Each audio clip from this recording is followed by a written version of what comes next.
And live. Woohoo! We're live. All right, let me wake up for an hour so we can do this, and then we can go watch some football. Yes, lose all my money on Showdown Slate. I'm not doing that. See, I can't. I don't understand how you can do the Showdown Slate. I don't want to. Even after talking to you this morning, It's stressful. I might have a lineup, but I don't want to do it. I feel obligated to play every slate for whatever reason, and so I guess DK needs my money. Exactly. Oh my goodness. Okay. All right, let's do this then. All right. Are we really on episode 23 already? I hope so. I think usually you're on top of that. All right, hold on. Well, let me check real quick. I lost it after the 20s. Because we are on episode 22. Yeah. Episode 23 was actually last week. That was Brad. Oh, 24. Yeah, we're on episode 24. Yeah, we're on 24. All right. So I think I might have written it down wrong on one of it was either the file name or I don't think the title for last week's show I wrote down wrong. I think it might have just been in the description or something like that. They'll get it. Yeah, they'll figure it out. Okay. Y'all ready? All right. Yep, let's go. All right, let's do this. All right, everybody, welcome back. I'm your host, Chris Allen of the Dynasty Owner's Manual podcast. This is episode 24, and we're here with Kacey Kasem this evening of the Fighting Chance Fantasy. And before we get into it, Kacey, thanks again for coming on tonight. I know it's trying to fit it in on a Thursday evening before the week 4 actually starts for us. And gosh, I can't even believe it's already week 4. Already. Yeah, that's bizarre. Yeah, it's like we wait for 6-7 months before we're actually we get to watch football and play with our rosters and all that good stuff, and we're already a third of the way into the season, so that's kind of wild. But we appreciate you taking the time. So first off, how are you doing this evening? And can you give us a little bit more about your background? Because I know you're kind of both new to Dynasty, but you're also new to the industry. You've just started writing a bit, so we wanted to kind of hear your story and how you came to be in this wonderful world of fantasy football. Yeah. Okay. Well, I've been doing redraft for a really long time. Well, really long in my terms. So about 7 years or so. And I've never really had I never really felt like playing Dynasty because I was one of those people that's always like, I get nervous about everything. So, and the same thing for writing. I never really wanted to do any of that either because I like to stay in my comfort zone. But I was talking to Tim Turner and he was like, you're so active in the fantasy football community. Like you talk to all of us and, you give advice out to people. So it's just kind of strange you don't write and you don't do Dynasty and stuff like that. And then Ryan from Fighting Chance Fantasy hit me up on Twitter and was like, hey, I saw your tweet. Would you like to write? And I was like, you know what? Why not? Yes, I would like to write. So just kind of jumped headfirst into that. I have so much that I like to say to people, but there's nobody around here that actually likes to talk fantasy with me. So being able to do it on the internet and talk to people like you guys is pretty rad. So that's basically how I got involved in all of that. Yeah, that's awesome. I mean, and Tim is excellent. And I hopped on one of his podcasts, was it last week or the week prior, and talked with him. It was with me and also Sam Lane. We talked for a little bit. And then I'm hoping, since Tim, he lives in the Ohio area, and I'm also in the Ohio area, more on the west side of Ohio, southwest side. I think Tim's farther east, but I think there's supposed to be some sort of meetup of some of the fantasy folks in the area. So I think I might actually get the chance to meet Mr. Turner here within the next couple of weeks. I saw that. I'm going to be in Ohio at the end of the month. So it was really? But I don't think it's going to be at the same time that was in around. So okay. I don't think my girlfriend would like me going and hanging out with a bunch of fantasy guys on our vacation, but okay. If it's your guys' vacation, I understand. I totally understand. She would rather go see Fiona than Okay, fine. Yeah, I understand. That's fine. All right. So, all right. Well, that's awesome, and we appreciate you coming on. And then, of course, without further ado, I have to introduce my co-host this evening, Adam. How you doing tonight, man? I'm doing great. I'm ready for some football. We're getting an excellent Thursday night game right after this, so we're going to lead right up into kickoff. Absolutely. And I think that this game, I think is one of the more intriguing games like of the like for Thursday night games so far, because we've got, at least I know they're saying like Marcus Peters is active, but I know he's kind of banged up. Talib is out. So, and Kirk Cousins and the Vikings coming off of what is the most bizarre game that I've ever seen. Yeah, like, happened like on a Sunday. I mean, it's just weird. So I'm hoping actually out though. Last I heard. I heard, like, well, they said that he was like he put in a limited practice or something like that, and I heard he was supposed to be active. I don't know. I guess we'll have to recheck and find out for sure. But yeah, I think it's going to be. It sets up to be an intriguing game because everybody just assumed going into the season that the Rams was going to be one of those defenses that you don't want to pass against. But I really don't think Cousins and the Vikings have much of an option at this point. No, they don't. No, not at all. So yeah, we'll definitely have to tune in later on tonight and check that out. So I'm definitely looking forward to it. But we're here to talk fantasy, and we'll worry about our redraft and our rosters like later on tonight. And but getting into it, so Kacey, since this is like one of your first years getting into Dynasty, can you talk with us a little bit about the types of leagues that you got into? If it was multiple Dynasty leagues, or even if it was just a singular one, what type of format did you get into? Because we talked with a number of folks along the way while we were doing this podcast. Like we talked to Bobby Koch, and he was very much into 2 QBs. Nate Powell, like very much into Devy leagues. So with that being said, I mean, what was your selection for getting into one, even if you were just invited by a buddy or whatever? And what was kind of the motivation for choosing that versus any of the other, like just plethora of other leagues that are out there? Right. Well, so as all my good ideas, I was drunk one night and I got on Twitter and kind of made a suggestion that like the reason I've never been in Dynasty is because I would feel a little nervous about jumping into it. At that time, I was like really suffering from, the anxiety of it all, thinking that it was going to be a lot to handle. So I was like, if I could get in a league with a bunch of people that are also pretty new to Dynasty, then that would be something that I would, consider. And then John Moser with Dynasty Trade Calculator was like, I'm going to set up some leagues for newbies so that people can feel comfortable joining Dynasty and learning about it. And then you don't have to feel the pressure of people that have been in it forever or whatever. And we'll make it super basic, super easy, just so you guys can get your feet wet. And so it's just basically like as basic as you can get. John Bosch came in and helped write the bylaws and stuff, but it's not crazy like John Bosch bylaws usually are. You had me scared for a second when you said he was the one that did it. So I was worried. He had me look him over to make sure that everything was like, layman's terms, and that everybody could understand what was going on, because we're all like basically redrafters or keeper leagues. Which is good and bad. And, my experience with that now. But I think they ended up doing 4 leagues. So there was that much, interest in it So I'm only in that league this year. But I think next year, they said that you get that bug and you want to keep joining more leagues. So I think next year I'm going to try to dip my toes into something a little bit more complex just to see if I like it. And I get texts from buddies back home on a weekly basis that this is their first year in Dynasty too, and they love it. I love seeing new people joining the format. I just think it's so awesome. It sucks you don't get to scrap your team at the end of the year if you sucked, but hey, I mean, you get to fix it in the off season. So joining Dynasty, what's been the hardest thing to grasp for you so far? I think one of the hardest things to grasp so far would probably be the whole trading aspect of it.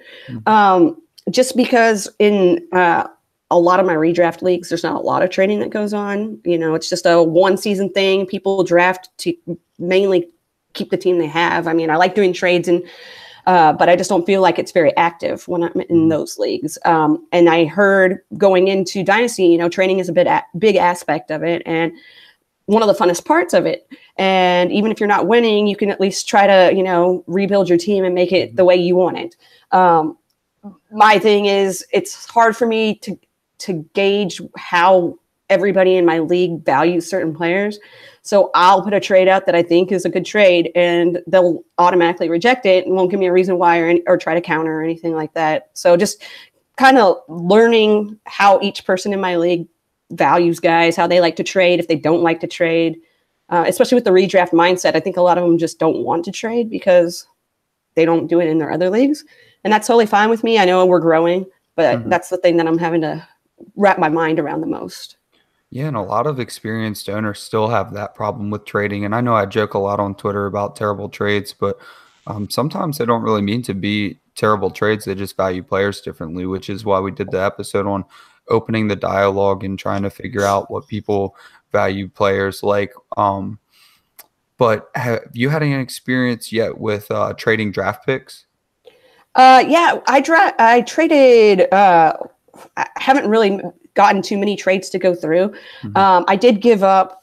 I wrote it down because yesterday I did a whole weird trade where I traded a draft pick to get Dak Prescott, and then the guy ended up trading me the draft pick back. So now I have that back. But then I ended up getting Kittle, and I drafted I gave him up one of the draft picks as well from the 2019 season. I don't know a whole lot about college football, but from what I hear, it's not as good of a draft class as some of the other ones will be. So I'm like, all right, let me get guys, especially now I needed Kittle because I have Evan Ingram. So I was like, all right, let me get Kittle. So I just try to throw those out there. And I don't think that, people are just now starting to bite on draft picks. At the beginning of the season, it wasn't so much, but I think now that they see that there's value there, and a lot of them use the Dynasty trade calculator too. So that helps, I guess, to get things going. And I guess this is a quick question for you, Adam. I know since I'll consider you the Dynasty more experienced Dynasty. But when it comes to trading draft picks, do you see that, I guess, towards the beginning of the year, and this is just my assumption, so tell me if I'm completely wrong, but during the beginning and maybe towards the middle of the year, it's more of players that are getting traded back and forth, and then maybe towards the middle to end of the season, when people are basically making the decision that, well, I'm not going to make it to the playoffs. I'm not really in contention for this year. So let me start trading for picks. Do you see that? Does that make any sense? Because that's just how I see it happening, where folks might just start looking towards next year, towards the end of this season, and that's when maybe more picks might start to fly. Yeah, so you've heard me throughout the show talking about how I view the players and picks as stocks, and the picks, the 2019 picks are the cheapest the stock will ever be right now. We'll probably, further back in time, but they will never be cheaper than they are at this moment right now. The price is only going to go up. So if you can hold on to those picks, you do. But what you start finding is that that 2019 first starts turning into a player more and more when you run into injuries. You lose Rex Burkhead in 7 leagues, whatever. That You're not bitter at all. That 2019 first starts turning into a player. I almost see it changing form into a player on my roster, and I'm just looking at it like, oh, I really want to hold on to you. So that's why you're not seeing any trading often early in the league, because everyone goes into the year like, I'm going to hold on to this pick, and they hold on and they hold on, and it's like, I really need this extra player. So that's when you start losing the picks, and then you start seeing teams go down 2 separate paths. So you take a left and you're going to the playoffs. You take a right and you're like, man, I'm really not making the playoffs. Let me go ahead and drop all these guys off to those contenders. Let me get rid of my Adrian Petersons, my Larry Fitzgeralds, things like that. So you will see picks flying off the board soon. Okay, and that to me that makes some sense, where it's like, all right, if it's like week 6, week 7, and I'm sitting at hopefully not for anybody else that's either listening, for either of you two, I'm sitting at like 2 and 4. Right. And it's like, I'm probably not going to make it to the playoffs. So let me start selling some guys so that during the off season, I'm ready to hit the draft. I'm ready to hit it strong. I might start acquiring some picks. I might sell off some players. I might dump a couple of old vets that are probably not going to be playing next year, that sort of thing, clear my IR, whatever, so that I'm fully stocked and ready to go for next year. And that, to me, that makes some sense. I don't advocate for people just completely punting on a season, but still I can understand the motivation to do so. So I guess that makes some sense. And we should take this opportunity to remind people, even though that there's people out there that are doing this, don't give up too early. You could still squeak into the playoffs at 6 and 7, depending on how your league goes. I wouldn't really panic until I got 7 losses. Then it would probably be time to make sure that I got value out of Larry Fitzgerald and Adrian Peterson, the couple guys that I mentioned. It's definitely time to get value for those players that you think are going to be gone next year, because then you'll just have to drop them off the roster. But be careful not panicking too early. Yeah, I would wholeheartedly agree with that. It's I guess the old saying, it's not over till it's over, that sort of thing. I mean, just making sure that understanding your league rules. So if there is a chance that you can make it in the playoffs, depending on how like divisions and all that stuff might get set up, there's always a shot that you can squeak your way into the playoffs. And who knows, after that, something might pop at the perfect time for you to make a run at the championship. Like someone's ACL. Yeah. Unfortunately, that's not funny that ACLs are popping. No, but oh my gosh, that was a nice little transaction there, transition there. That happens in the playoffs, and then all of a sudden, good thing you didn't quit because someone just lost their stud that was guiding them through the playoffs. Imagine if Todd Gurley were to get injured last year. He single-handedly took teams to championships. Yeah. Don't say that out loud. Where's some wood I can knock on? Yeah, I got some right here. I knocked on it. we can't have that. Like, no, nobody wants that. Nobody wants that. Absolutely not. Yeah. So Kacey, back to you. So now that we've now that we're in season, and actually even like trying to rewind it back a couple months to any of the drafts that you participated in, like what are any, like, I guess, mistakes that you've noticed, or things you might want to, if you could take back anything that you did either during the draft or once you got into the season, either whether it be setting up your roster or anything like that, I guess, are there any tweaks or, I guess, changes that you might make to your process now that you're 3-4 weeks into it? Yeah, I mean, there are some. I'm still getting acclimated to everything, so I'm not sure if I'm just overthinking things or not. The first thing would probably be, don't draft a player when you've been drinking. But I digress. That's okay. Until you're like, oh, why did I draft that guy?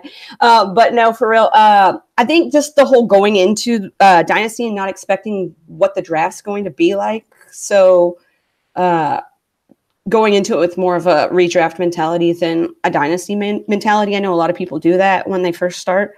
It took me a little bit to kind of get off of that whole, and now that I'm I figured out that during my redraft, I kind of had the Dynasty mentality, and I was like, I got to get off of that. You get them kind of all mixed up. But yeah, I think the biggest one would be that, or like listening to too many things at once, too many people telling you a lot of, like, I like to get advice from people, but then when you have all this contradicting advice and stuff like that, then you start overthinking things too, and you should kind of sometimes just go with your gut.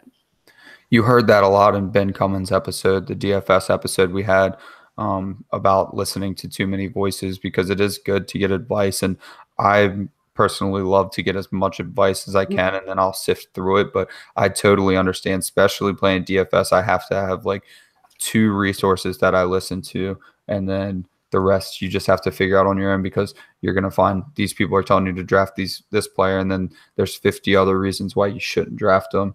So now coming from redraft to Dynasty, and you said that the lines kind of got blurred. Hopefully those lines got blurred enough to make you draft Juju and redraft, because that would have been yes. I wish I had Juju in any of my redraft leagues. Right. So how do you value players, coming from redraft and now into Dynasty? What's the value of those players kind of changed to you, or how did you calculate the variance? Well, like in my Dynasty league, I drafted Cortland Sutton, and in my redraft, if I was going to draft him, it was like really, really, really towards the end. So a lot of those players, just like the values of them will kind of change whether or not you're going to be able to hold on to them forever, or you're only going to have them for a year. There's some guys in redraft that you're like, man, I really wish I could get him. I wish I had him next year. But there's nothing you can do about it in redraft.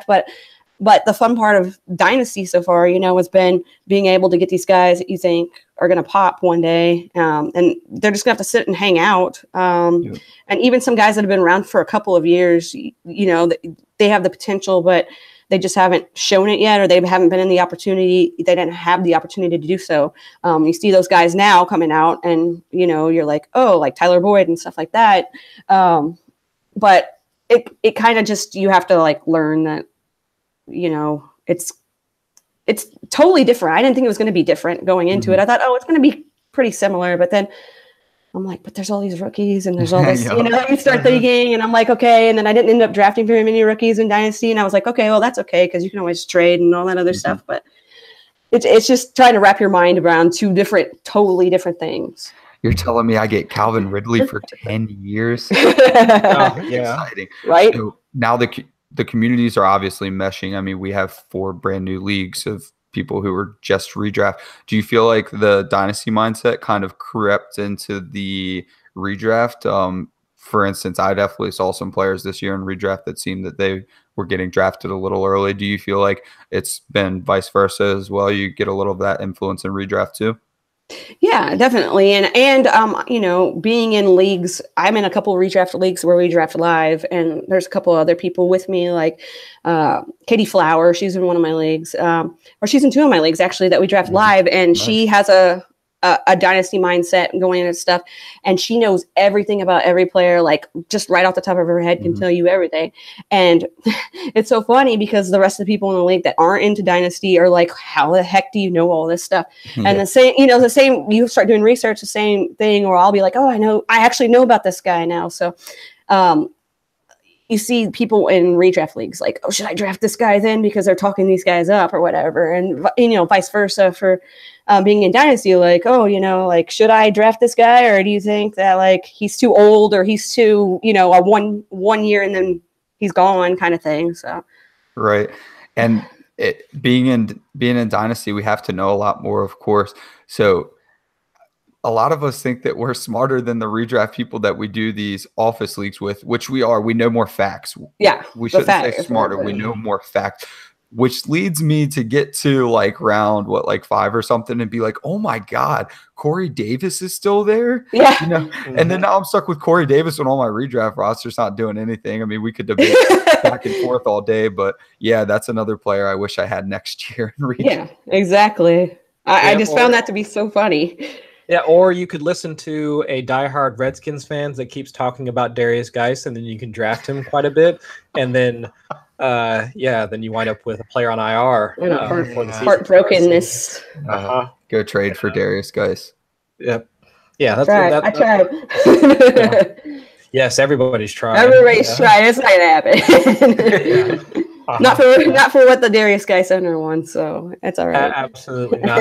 I mean, but now talking about that, and I guess maybe I'll jump ahead a little bit. So, are there any specific players that, at least doing your, I guess, off-season research or whatever, reading, like all the talking heads that you listened to over the summer, were there players that you walked into draft saying that if the price is right, I mean, regardless of what it is, I want to get that player? Like if it was Darius Geis or if it was Sony Michel, Cortland Sutton, I mean, any of those guys, but were there a couple of players that you felt that you had to take if given the chance? There really wasn't. Like, I kind of went into it with an open mind too. Like, I don't know as much about rookies as a lot of people do. And I read a lot, and that's about, and watched stuff on YouTube and watched tape and stuff like that to try to kind of get an idea of who I liked.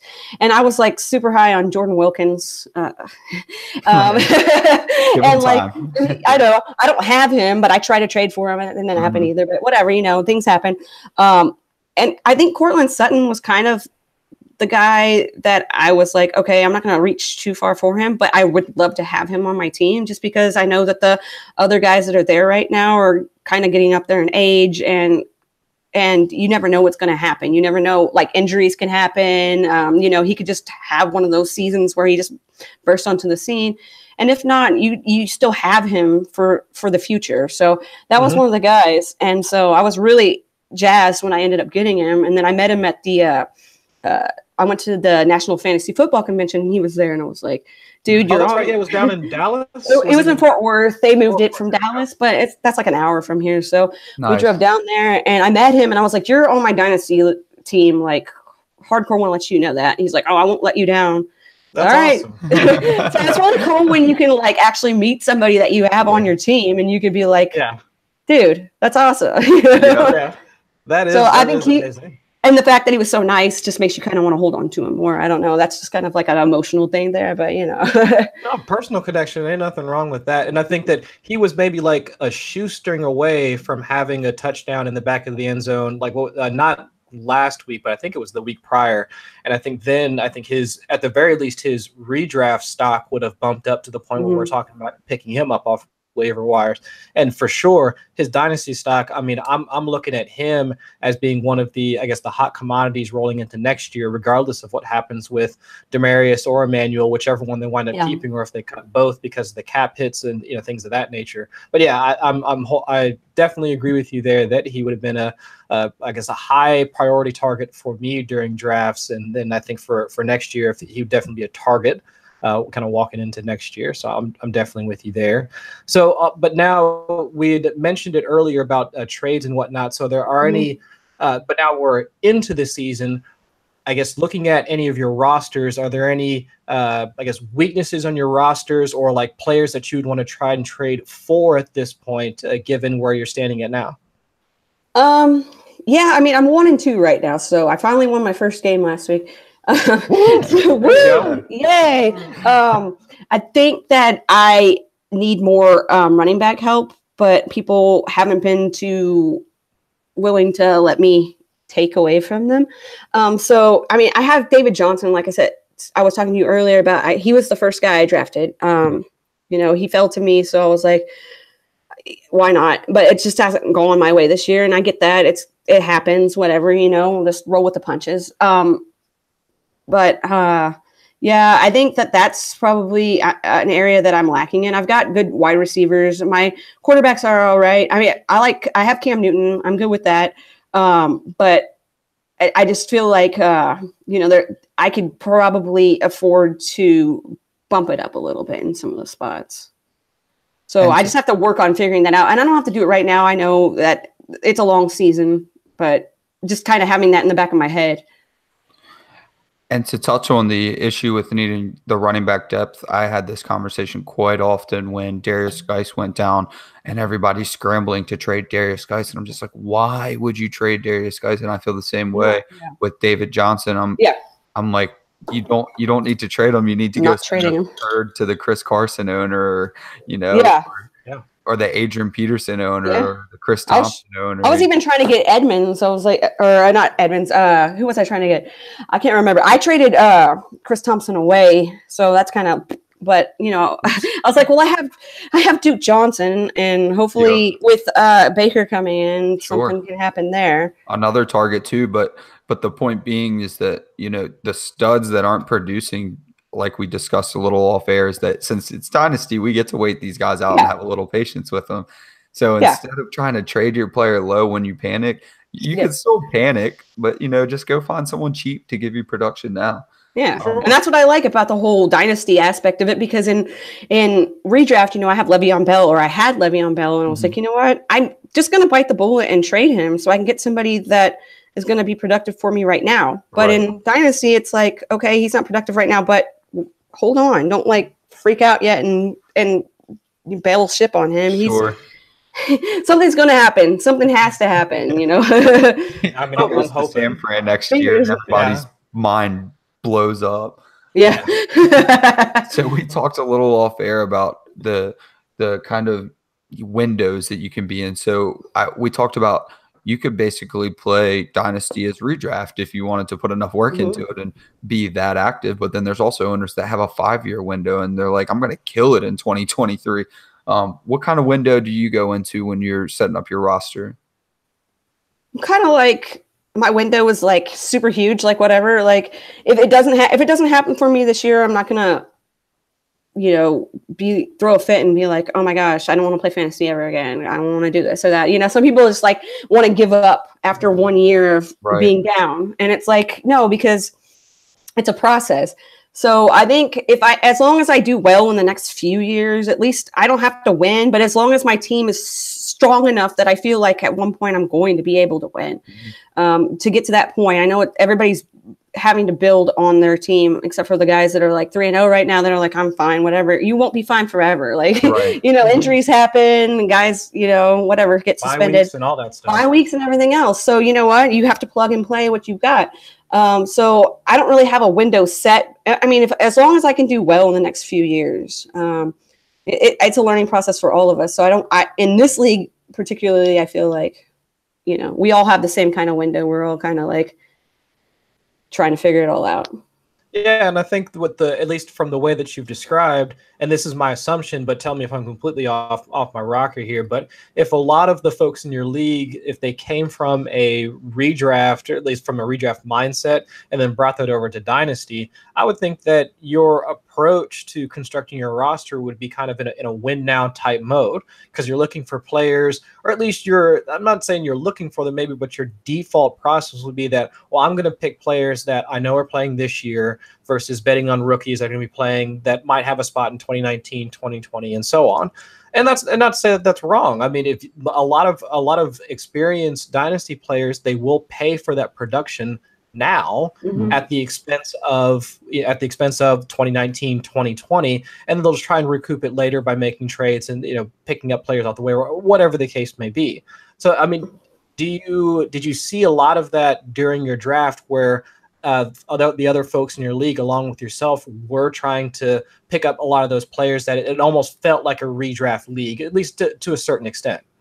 Yeah, it did. For me, I felt like the beginning and the end of the draft for me felt more like a redraft, and the middle was kind of like a Dynasty, where I was picking up more of the younger guys in the middle and just hoping that like something would stick.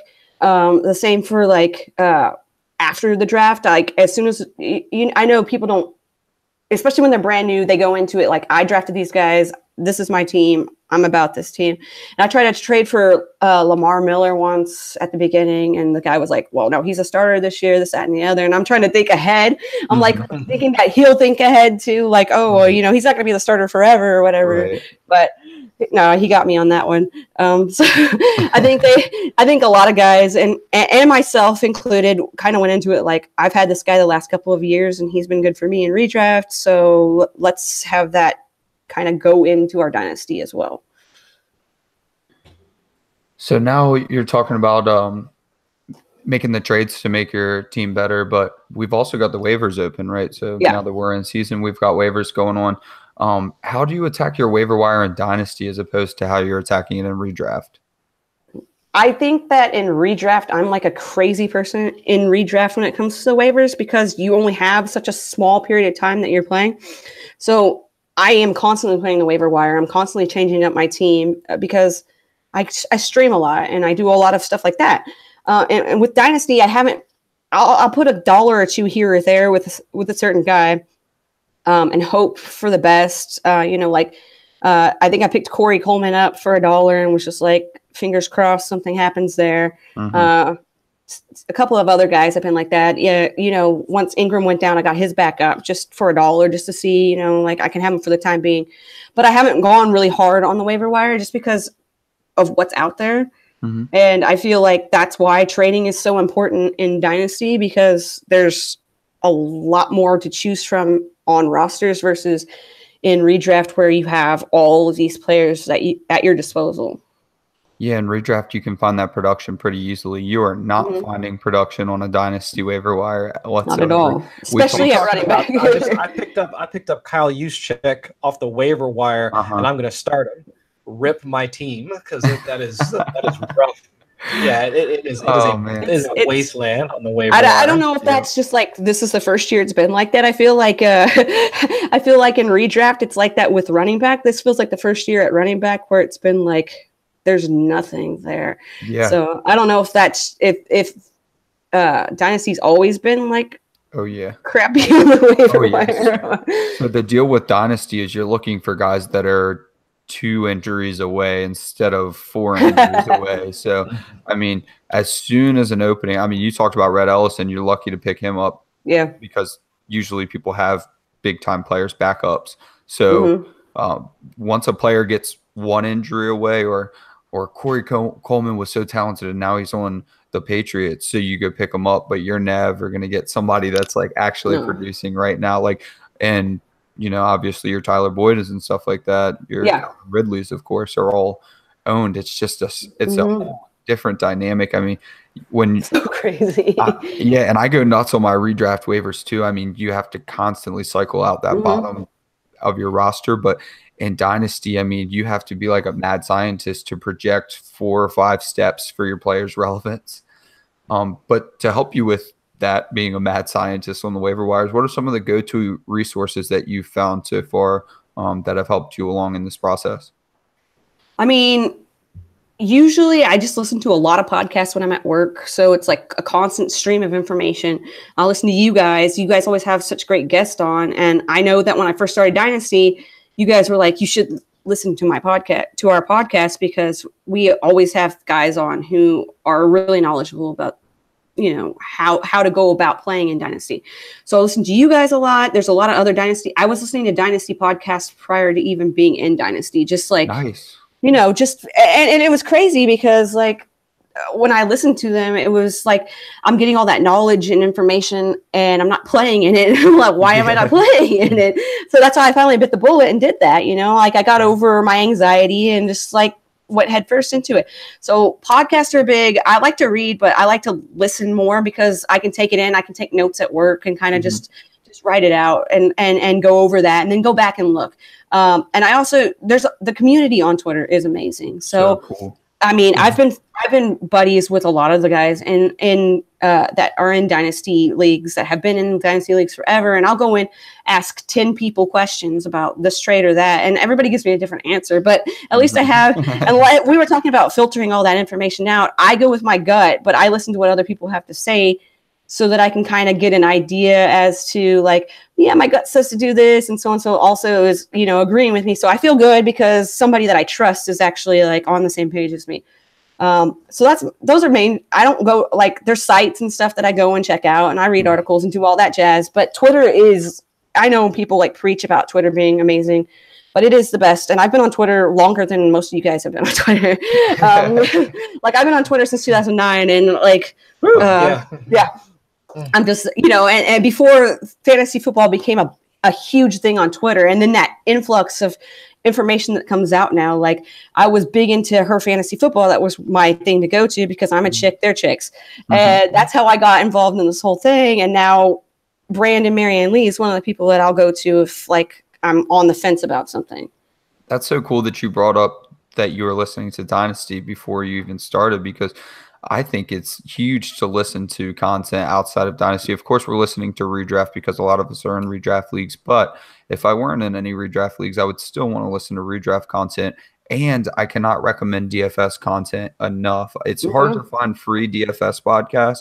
But if you don't play DFS, they dig in more than any of us, more than Dynasty people. I mean, Dynasty people, we're digging in hard. We're looking into a lot of film. But the stats that these guys will pull from the DFS community is just like mind blowing that you would even think that. And that could be your start sit decision that wins you the week just because you were listening to DFS content, even though you weren't going to play, a single dollar. So that was definitely awesome to bring up. And then also I have a few people I ask every time that we have a trade, and me and Crystal have discussion too. And I almost never go with so I have something in mind and I go ask, and they almost always say the opposite, and I'm like, yeah, well, I did the stupid trade anyways, so I get a lot of credit for that. That's so funny. Yeah, like I had a trade the other day that I can't even remember what it was, but I was on the fence about it because it was like really close in my mind, but I don't know if it was close enough. And I asked a bunch of people that I know, like that had come up to me and been like, if you ever have any questions, let me know. Went on and asked, and the different answers I got from everybody ranged from that's trash to I would do that in a heartbeat to have them throw this guy in too, or have them throw this draft pick in too. So I'm like, I trust all of you. So what I'm going to do is take all of your information and then my information and kind of like I ended up not accepting the trade, but it was just crazy to me how different these guys that are all, it's like we all value players differently. So you just have to roll with the punches and just know that ultimately in the end, it's just going to be your decision. Make it your decision. And that's a thing that a lot of redraft people do. They blame, analysts for the reason why they lost for that week or whatever. And it's like, man, at the end of the day, you just have to go with your gut, and you have to be in charge of your team. It's not so-and-so's team. It's your team. Yes. I love redraft trading because you don't have to live with it forever. Like almost all of my redraft trades end up with me just saying screw it, because you might as well just take a shot and hope for the best. Right. Like that's how I was with Le'Veon. I was like, I got Galladay. I was like, whatever, I don't care. Like I don't care. It's not. I mean, you only got him for this year, so I mean, I only got him for this year, and I'm already, I think I won one game in that league, so whatever. Like, let's shoot for the stars and hope that something works out in my favor. Yeah. But Dynasty is so much different because it's like, okay, what if I screw that up, and then you would value those players. But yeah, you'd value those players so much differently. Like, say if you had a redraft league where you somehow drafted Le'Veon Bell and you had like Joe Mixon. Yeah. I mean, if it was a redraft league, you'd be like, well, screw it. I guess this league's over or whatever. But in a dynasty league, it'd almost be like, well, I can hold out and then I'll just wait until 2019 and then I could be okay. Like, you could weather that storm from a dynasty perspective. But if you had him on a redraft team, it's like, well, whatever my buy-in for this league was, I mean, that's money. I just lit that money on fire. Because that's gone. That is gone. Yeah.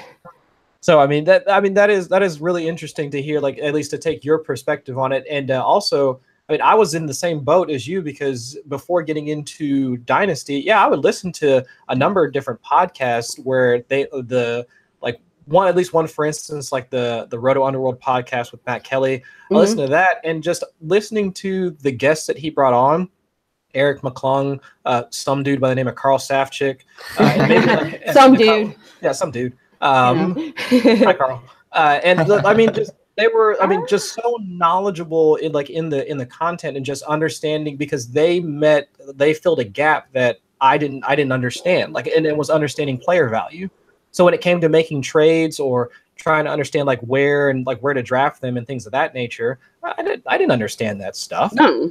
I mean, and so when it came to doing all that, it was like, well, if I didn't have a knowledge base like Twitter or whatever, like DLF forums and all that, well, then I'll believe what they're telling me. Yep. I mean, if I'm hearing it here, then I'm also seeing it on Twitter and then maybe a couple articles. Well, then sure, I can keep coming back to that resource and use that as at least an anchor point for making those same type of decisions in my drafts. So I agree. I think that's a proper approach for doing leagues like this, and that's awesome that you're interested in doing or listening to Dynasty content before you even started doing it. I mean, that's to me, that's awesome.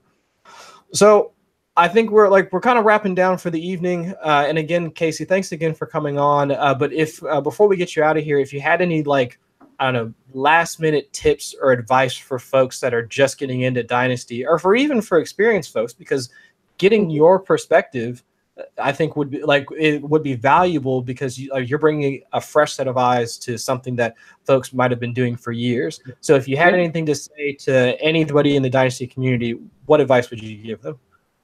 Well, I think the first thing that I would give as advice is try to get in a league. If you're going to be in a league with somebody that you know.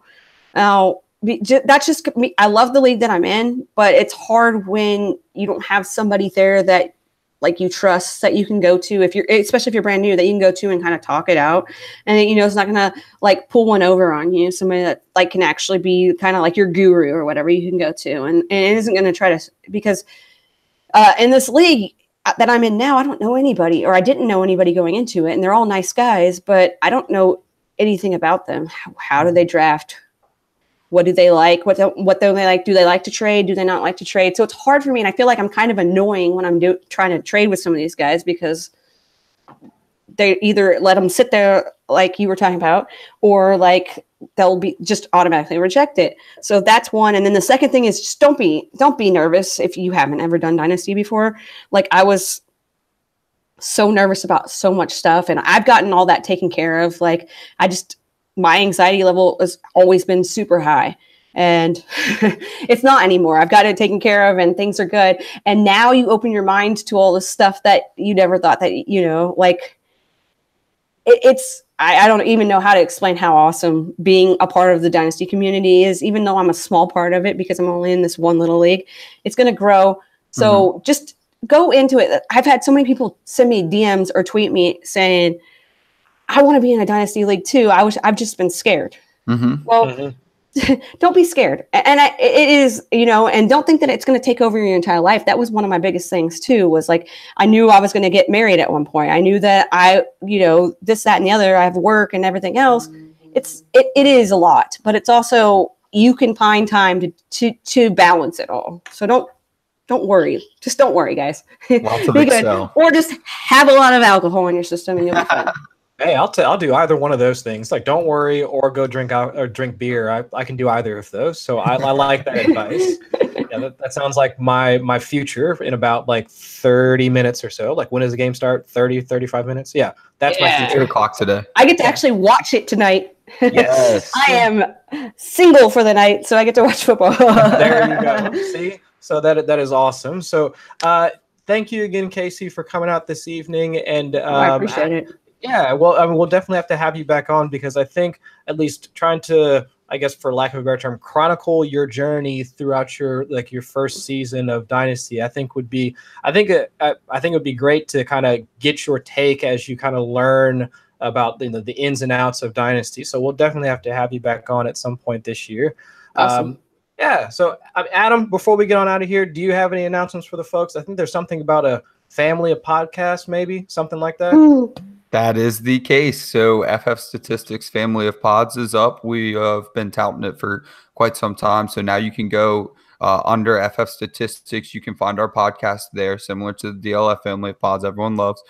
So we'll still have our typical domain if you've already subscribed, but definitely go subscribe to those guys at the FF Statistics podcast. They also have a DFS podcast now. So we've got 3 members of the FF Statistics Family of Pods.